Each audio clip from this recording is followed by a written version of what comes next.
Hi students. I will hope you are all will be fine. In this video, we will calculate the depreciation in Excel. For this purpose, we will use the SLN function.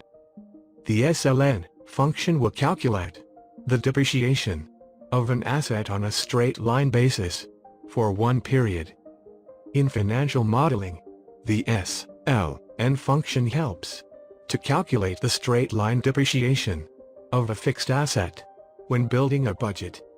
So, let's start to find out the depreciation.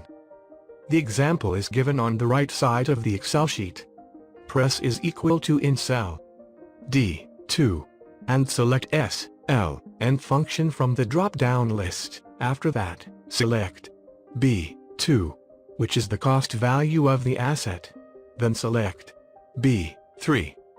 This is the salvage value of an asset.